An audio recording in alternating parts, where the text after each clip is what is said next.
Hi, Dr. Yass here. In today's video, we are going to discuss what I would describe as the leg length discrepancy. And what I mean by that is the fact that for way too many of you, you are told when you have hip region pain, knee region pain, back region pain, lots of region pains, that one of the reasons you're having this is because you have a leg length discrepancy. It's one of the most typical types of things that you're told by a chiropractor, and they're going to somehow adjust you and get your pelvis to be level and your legs equal. And physical therapists also talk about this, and it needs to be clarified so you understand that there are two types of leg length discrepancies. There is the structural leg length discrepancy and the functional leg length discrepancy. A structural leg length discrepancy implies that there is a difference in length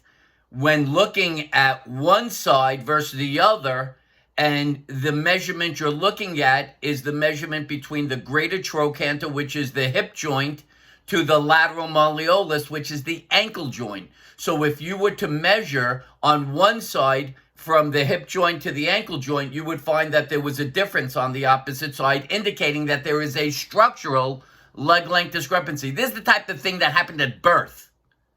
Or you've had a massive accident, something horrible happened, you have a massive surgery, and somehow they were unable to save some bone, which led to this variation in the length of your femurs and tibias.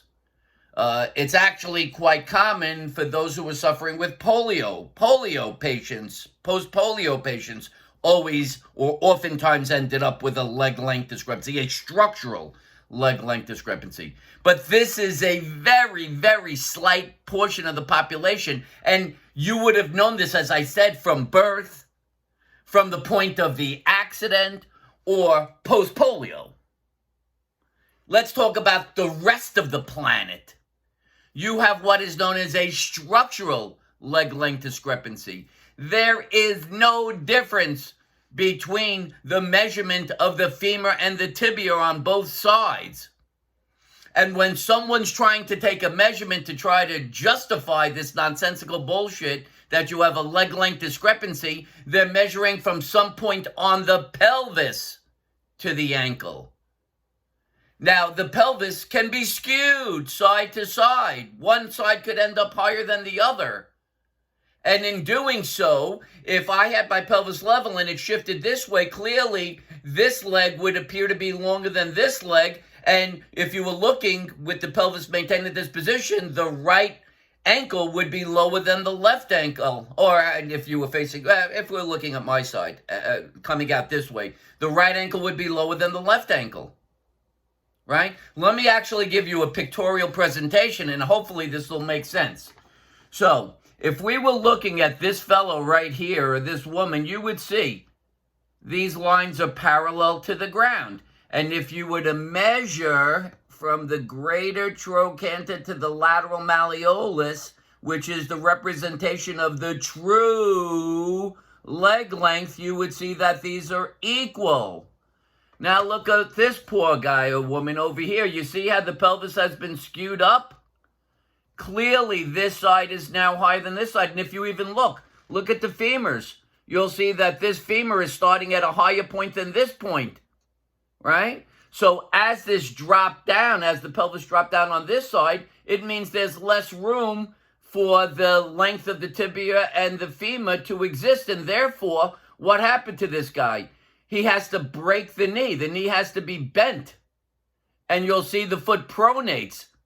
That's the only way for both feet to be on the floor, while one side of the pelvis is higher than the other side.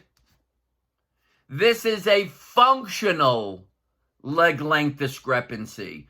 Even look what happened here. As that pelvis shifted, he ended up getting scoliosis on the top. And you'll notice that the shoulder, where the pelvis is higher on this side, the shoulder's lower on that side. So if this is your situation and someone's trying to tell you you have a leg length discrepancy, there's nothing wrong with your leg lengths. They're identical. The only thing that's changed was the pelvis heights. And because the pelvis height got higher on this side, it is evident that the femur is higher on this side, and therefore the femur is lower on this side, meaning that there's less room for the length of the femur and the tibia to run to the floor, and therefore this poor guy had to bend the knee and rotate the foot in just to get that foot down. And I've treated many of you, and you've been told that you have a leg length discrepancy, and you'll be telling me, oh, if I try to straighten both my knees, I find that I can't keep my pelvis level. That's because you've become so accommodated to this. But this does not indicate that there's some difference in bone lengths. It simply means that the pelvis has been altered in height. One pelvis side is higher than the other, giving you what I would describe as a false sense that one leg is longer than the other. So, if someone is telling you you have a leg length discrepancy, the first thing you want to do is put your hands on your pelvic rims right up top here and see if one is higher than the other. If one is higher than the other, congratulations, you've proved you have a functional leg length discrepancy. There is nothing wrong with the lengths of your bones. There's nothing that needs to be done in terms of that. What needs to be resolved to correct the one leg feeling like it's longer than the other is to get the pelvis level again, like this side. And how do you do this? You have to figure out which of these gluteus medius muscles that are responsible for providing the pelvis being level to strengthen that, and then you would have equal pulls on both sides of the pelvis from the femur, which is where the gluteus medius attaches, and you would have a perfectly level pelvis, and your leg lengths would be equal, and you'd be able to have both knees fully straightened and feel like both feet you're weight bearing equally, and your pelvis would feel level. And if you put your hands on those pelvic rims, which is the top up here, you would feel that your hands are level. This picture should clarify this for you.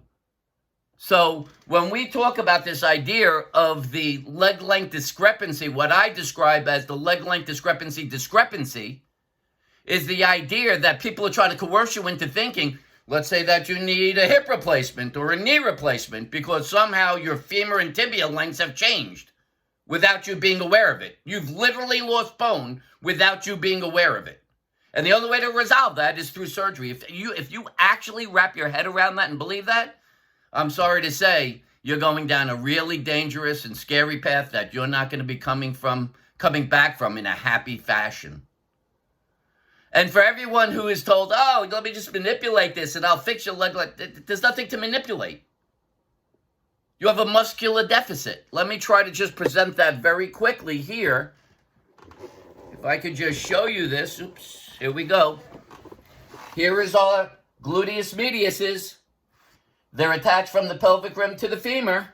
If I was to take this foot off the floor, what would you expect to happen? You would expect the pelvis to fall that way. So why doesn't it? Because the gluteus medius right here pulls from the hip joint on the pelvis and pulls down.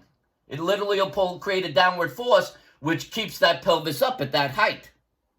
If this is weak, then you are going to see this is going to drop. Oh my God, my pelvis is no longer level. This is going to drop. This is going to make this feel like this leg is longer. Oops, there's your leg length discrepancy. What would you have to do to correct your magical leg length discrepancy? It isn't get surgery. It's not manipulate your pelvis or your bones or anything else. It's to strengthen this gluteus medius.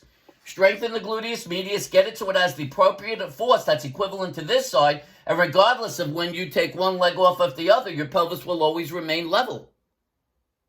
When your feet are on the floor, your pelvis will always remain level. That's it. That's it. That's the solution to the leg length discrepancy issue. Okay?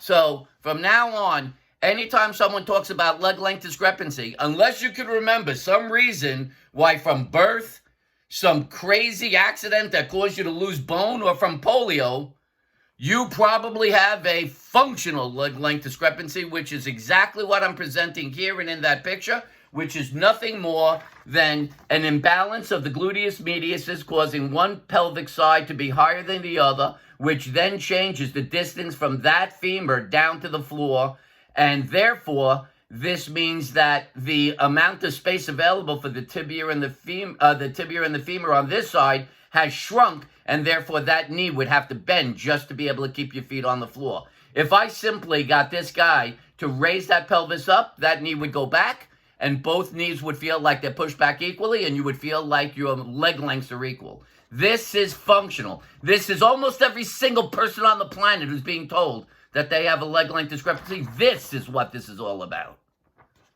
So, no surgeries, no manipulations, no orthotic. You don't need an orthotic. You need to get your pelvis level. So, leg length discrepancy, hands on the pelvis. If the pelvis isn't level, there's your answer. It's not a leg length discrepancy.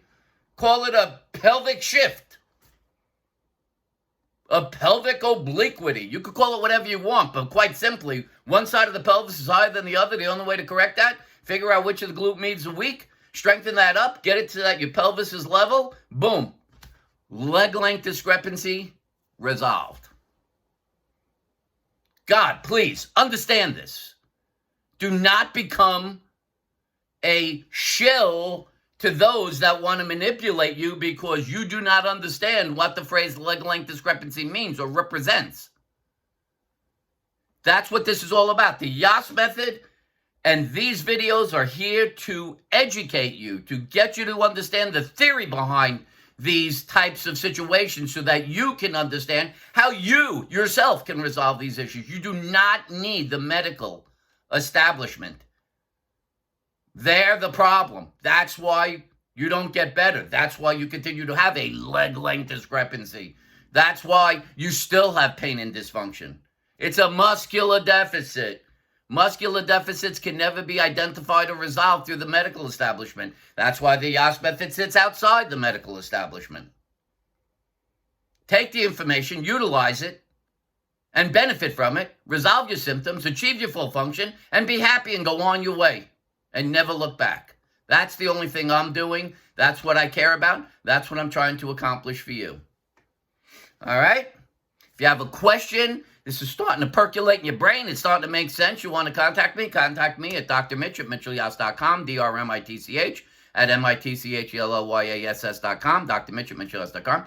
If you think that I'm right on now and you want some assistance in guiding you through the proper evaluation, figuring out what you have to do, if it's muscular, which muscles have to be strengthened, and how to perform the appropriate exercise, the sessions are videotaped so you have a record of them so that you can make sure you're doing it correctly. Also, contact me by email at drmitch at MitchellYass.com. If you like this video, give it a thumbs up.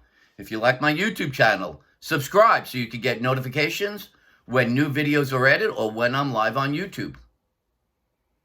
I hope you guys are loving this stuff. I'm really giving you the clarity. The responses have been phenomenal to all my videos, and I love doing it.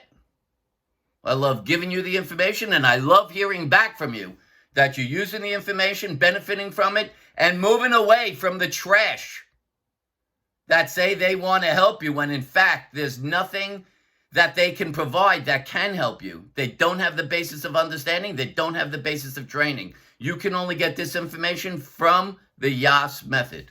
For now, this is Dr. Mitchell Yass wishing you a pain-free, fully functional life. Bye-bye for now.